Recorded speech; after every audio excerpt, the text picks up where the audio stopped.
Bonsoir, bien-aimés. Fermons nos micros, s'il vous plaît. Aujourd'hui, nous parlons du trône de grâce. Le mot trône de grâce apparaît plusieurs fois dans la Bible, que ce soit dans l'Ancien Testament jusqu'à dans le Nouveau. Mais nous sommes de ceux qui allons se focaliser sur le Nouveau. Mais avant d'aborder sur le Nouveau, on va comprendre que quand la parole de Dieu va dire dans le livre d'Exode, je crois que c'est au chapitre 12. Au chapitre 12, avant le chapitre 12 même, Dieu va dire à Moïse que je vais faire venir une dernière plaie, c'est-à-dire que le 12 ou bien avant, sur Pharaon, et il va vous laisser partir, et il va même vous laisser partir en courant, donc il va vous chasser.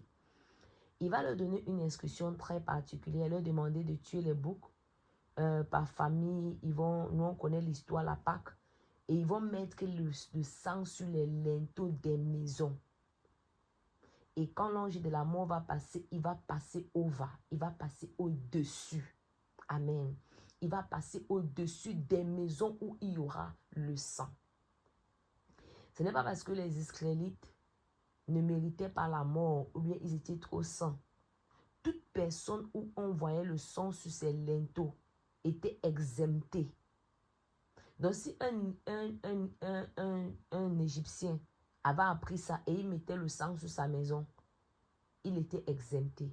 Ce n'était pas le fait d'être israélite qui apportait l'exemption. C'était le sang qui apportait l'exemption. Je vais donner un deuxième exemple. Dans le livre de Josué, histoire de Rahab, nous connaissons quand Rahab va protéger les deux espions. Ils vont lui faire une promesse qu'elle attache un fil de cramoisi sur sa fenêtre. Quand ils vont conquérir le pays, tous ceux qui sont dans la maison avec elle seront sauvés. Le fil de cramoisi représente le sang. Amen. Donc le fil de cramoisi qui était le sang était son signe d'exemption. Donc, parce que si tu étudies le livre dans le livre de Jésus, l'histoire de Rahab, je crois que j'ai parlé de ça quand je parlais de Jéricho. Non, je ne crois pas. Quand tu regardes le mur de Jéricho, oui, quand je parlais des forteresses, la maison de Rahab était bâtie dans le mur. Donc, c'est un mystère, en fait, pour moi, jusqu'aujourd'hui. Pourquoi la maison de Rahab? Vous avez dit qu'il y a une partie du mur qui n'est pas tombée. Tout le mur de Jéricho ne pouvait pas tomber. C'est que la maison de Rahab devait tomber. Et Rahab devait mourir. Et Dieu est un Dieu qui veille sur l'alliance. Il savait qu'ils avaient passé alliance avec Rahab. Donc il devait s'assurer que dès qu'eux sortaient la tâche, le fil. Le signe d'exemption la préservait. Le mur, une partie du mur de Jéricho qui ne pouvait pas tomber. Tu peux aller t'asseoir, tu médites, tu lis la parole, tu vas te rendre compte que la Bible dit clairement, sa maison était bâtie dans le mur. Si la maison était dans le mur, ça veut dire que le mur ne peut pas tomber. Une partie du mur ne pouvait pas tomber. C'est que sa maison devait tomber et elle devait mourir. Ça, pour moi, était toujours un mystère. Comment Dieu a pu faire que tout un mur tombe, une partie reste. Juste pour préserver une personne avec qui son peuple avait alliance à cause du sang. Il y a un chant qui dit, je vais chanter en anglais. You bypass my sin, my shame, my guilt, and you pour your love. You look beyond me. I'm the one you have shown mercy. Je suis celui à qui tu as fait miséricorde. J'oublie le nom de la chanteuse qui a chanté ça. You bypass my sin, my shame, my guilt, and pour your love, Lord. You look beyond me. Donc tu as traversé mon péché, my shame, ma honte, mon péché, ma honte, mon guilt, le sentiment de culpabilité. Et tu as déversé ton amour, tu as vu au-delà de moi. Parce qu'en fait, quand Dieu nous regarde, il voit comme Isaac qui regardait Jacob, mais il voyait Esau à cause de l'habit de l'humasque que Jacob portait. Il voit l'œuvre accomplie par Christ à la croix. Mais plusieurs fois même dans l'Ancien Testament, parce que Jésus est né sous l'Ancien Testament, il y a des gens qui ont bénéficié de la miséricorde de Dieu. Parce que Dieu est miséricordieux. C'est son nom, c'est sa nature. Et il va dire même dans le livre de Romains qu'il fait miséricorde à qui il fait miséricorde. Je n'ai pas tous les versets, vous pouvez regarder. Il fait miséricorde à qui il fait miséricorde. Outre Romains, même dans l'Ancien Testament, il va proclamer cette identité de lui. La miséricorde de Dieu, ce n'est pas parce qu'on a mérité. Il dit dans Lamentation au chapitre, je crois, 3, que ses compassions ne sont pas épuisées, elles se renouvellent tous les matins. Donc chaque jour qui se lève comme aujourd'hui, il y a une dose de compassion de Dieu qui est disponible. Mais nous devons savoir comment jouir de la miséricorde de Dieu. Le Seigneur va dire concernant David que ce n'est pas que s'il avait faim, il allait aller chercher les taureaux. Parce que 1000 taureaux, c'est David qui va même parler de ça, 1000 taureaux sur les montagnes, tout ça, ça l'appartient. Mais ce qui intéresse le Seigneur, c'est un cœur concret, un cœur repentant. Je vais dire ça, mais pas pour moi comme ça, repentant. Si toi et moi, nous sommes sincères, ces derniers jours, nous avons crié à Dieu pour la repentance. On s'est humilié devant le Seigneur. Il dit que ce qui cherche, c'est un broken heart, un cœur brisé, une âme concrète.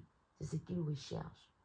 C'est ça qui nous qualifie, entre guillemets, pour être candidat à la miséricorde de Dieu. Ce n'est pas nos œuvres de ce que j'ai trop fait ci, j'ai trop fait ça, parce que ce n'est pas à cause de nos œuvres que nous sommes candidats, c'est à cause de l'œuvre d'une autre personne qui est Christ. C'est à cause de son sang. Parce que quand il nous regarde, il regarde au-delà de nous parce qu'il y a une personne qui a fait quelque chose, c'est Christ, c'est son sang. Dans Hébreux chapitre 4, le verset 16, il dit « Approchez-vous avec assurance. » Ne vous approchez pas en tremblant. Pourquoi? Parce qu'il y a un prix qui a déjà été payé pour déchirer le voile, pour que vous ayez assez. Il va dire « Approchez-vous du trône de grâce avec assurance pour obtenir miséricorde. » Donc la miséricorde ne tombe pas sur nous juste comme ça. On obtient la miséricorde. Pour obtenir miséricorde et être secouru dans tous vos besoins. Il y a une dimension où les œuvres ne peuvent pas parler. On regarde dans la parole de Dieu, je crois, c'est dans... Le verset n'est pas en train de venir dans ma tête là. Après la tempête là, je crois que c'est dans Marc 5, je ne suis pas très sûre. La Bible va dire qu'il va aller de ces types qui vont de l'autre bord et il va aller dans la ville de Gadara. Il va rencontrer le fou de Gadara, cet homme qui avait une légion de démons. Si tu te rends compte très bien, même l'enfer s'est levé pour empêcher que Jésus vienne aider cet homme. Cet homme n'avait pas appelé à l'aide. Il n'avait pas demandé de l'aide. Jésus va nous prouver que la miséricorde de Dieu localise même les gens qui ne demandent pas. Parce qu'ils sont même incapables. Leur situation est tellement terrible qu'il y a seulement Dieu pour intervenir. Parce qu'ils ne savent même pas comment crier à Dieu.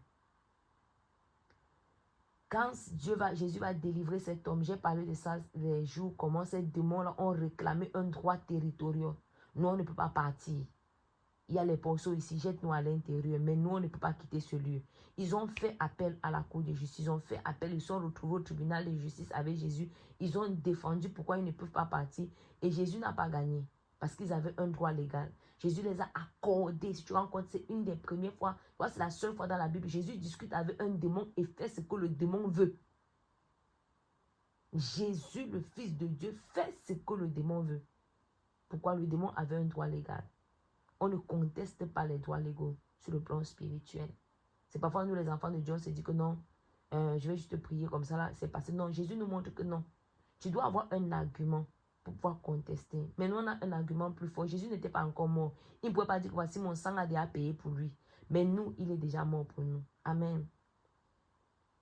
Dans ce gars, cet homme, dans Marc au chapitre 5, si je ne me trompe pas, le monsieur avait les légions des démons. Jésus va lui répondre quand il sera guéri, le restaurer, délivré. Il va vouloir suivre Jésus. Il va dire que non, va raconter à ta famille comment Dieu a eu pitié de toi. Comment Dieu a eu pitié de toi. Tu n'as pas eu ce que tu as obtenu là par tes propres forces. C'est à cause de la miséricorde de Dieu. Donc toi et moi, pendant toute la journée, on va plaider miséricorde. On va crier à la miséricorde de Dieu. On va invoquer le sang de la miséricorde qui parle pour nous. On ne va pas, si dans ton cœur, pendant que tu plaides la miséricorde de Dieu, l'ennemi te rappelle, tu as volé ici, tu dis Seigneur, je reconnais, je suis coupable. Mais que mon jugement, écoute, que mon jugement se fasse sous le sang de Jésus. Parce que quand il va nous regarder, le salaire du péché, c'est la mort. Mais je ne peux plus mériter la mort parce qu'une personne est déjà morte. que mon jugement se fasse sous le sang de Jésus. Oui, Seigneur, je reconnais miséricorde. Aie miséricorde de moi. Aie miséricorde. Que ta miséricorde parle.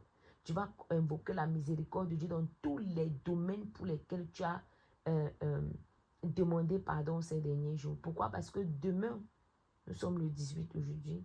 Demain, on va commencer à dire je brise, je brise, je brise. Pourquoi? On se cache dans la miséricorde. Amen. On implore la miséricorde. Parce que tu peux te tenir pour commencer à dire que tu brises dans un endroit où tu es en train de dire que tu brises un truc dont tu n'as même pas ni l'autorité pour briser parce que tu n'as pas eu la révélation du droit légal qui concernait la chose. Mais nous, on invoque d'abord la miséricorde. Parce qu'on va se tenir dans la miséricorde pour prendre autorité. Amen. Je ne vais pas beaucoup parler aujourd'hui. Je vais m'arrêter comme ça. Parce qu'on va prier ensemble cette nuit. On va prendre ensemble le psaume 136. Prends ta Bible, s'il te plaît.